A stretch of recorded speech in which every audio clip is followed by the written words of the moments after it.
Hey YouTube, Future Nurse D here again. I just wanted to do a really quick update. I always say that, don't I?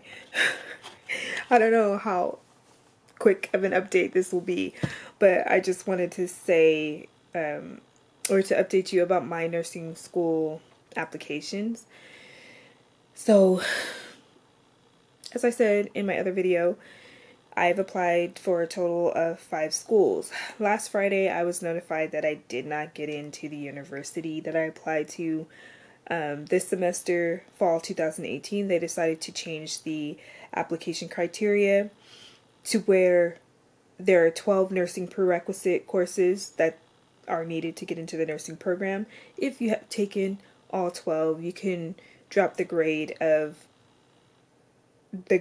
or omit the grades of 2 courses.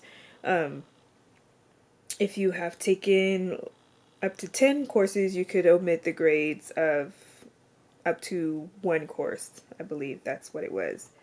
Otherwise, you have to apply with what you have and not including co-requisites.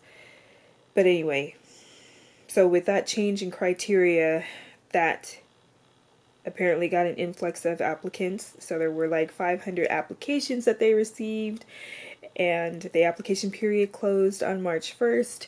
They got back to us on Friday, which was April 20th, and basically the cutoff score, which is GPA and T score and additional criteria that you meet combined, was 81%.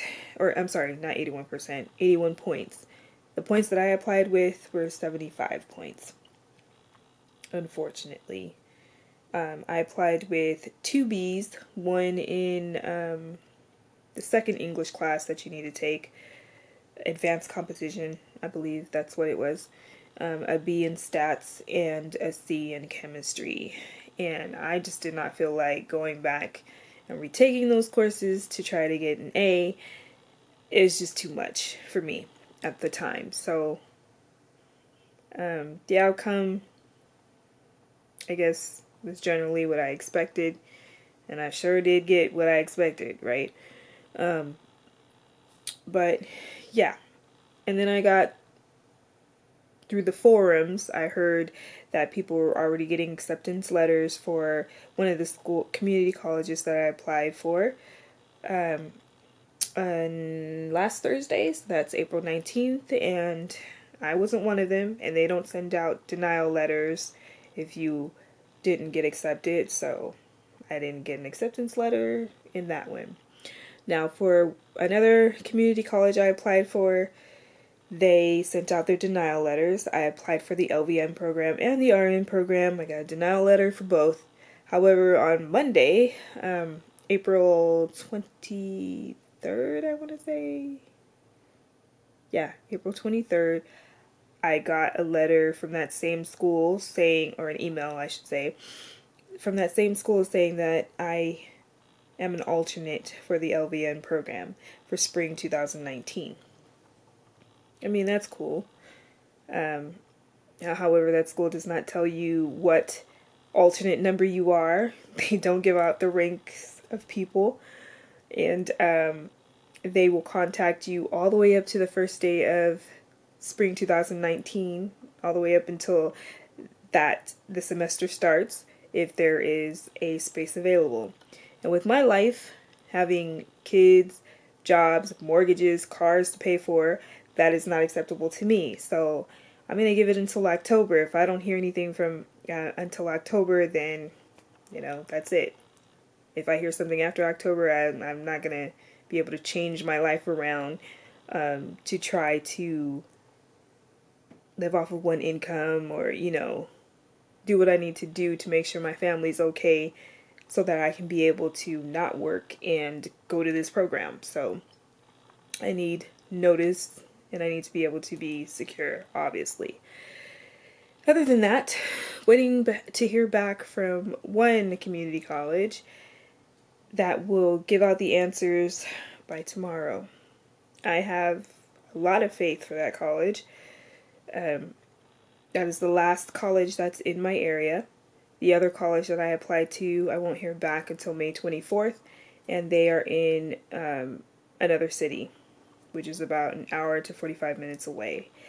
So that's a ways off, but I am definitely have faith for the college that is in my city that I will hear from tomorrow. My faith's up there. I'm proclaiming it that I'm in that school, and that would be, God's best for me, because the commute, my family, everything. But only God knows. But I know that I'm having faith. I've asked Him to please get me accepted into the school, and I've claimed it, and I have faith. By faith, I'm in that school, so I expect to see an acceptance letter tomorrow. I will definitely keep you guys posted. So yeah, that's my little short update.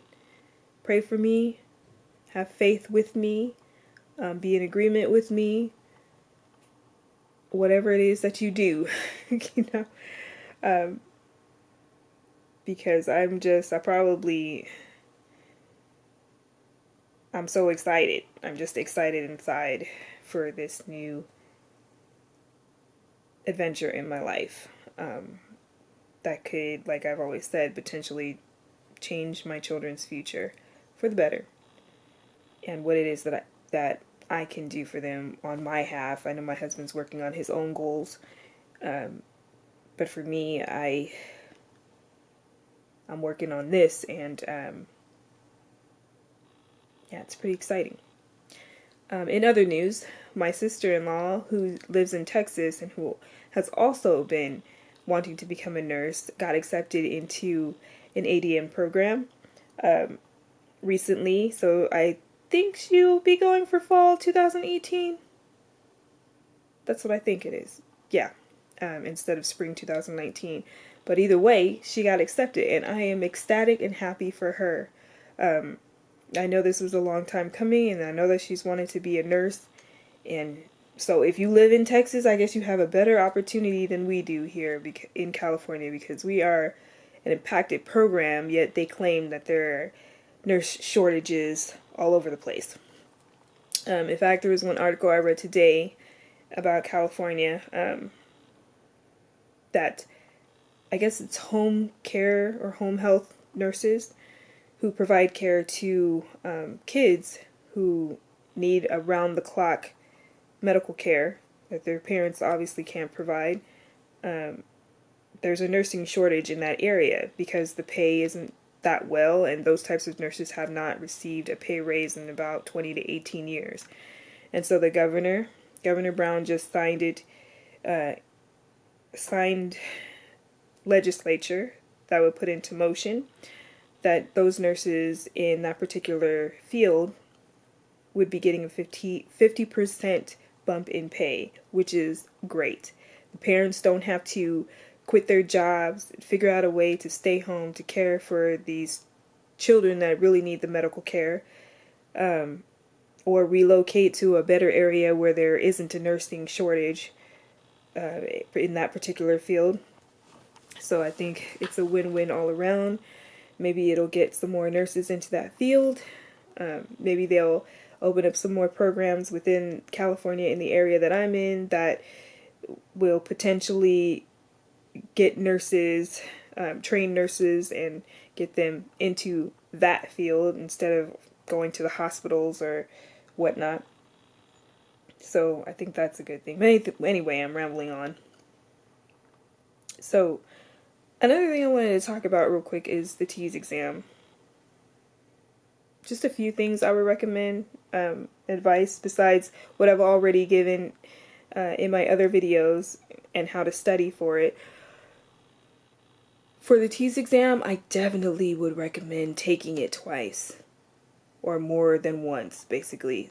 So when you sign up for the TEAS, I would recommend scheduling more than one day to come and take it. If by the grace of God, the first time you take it, you get a 95% or above, great.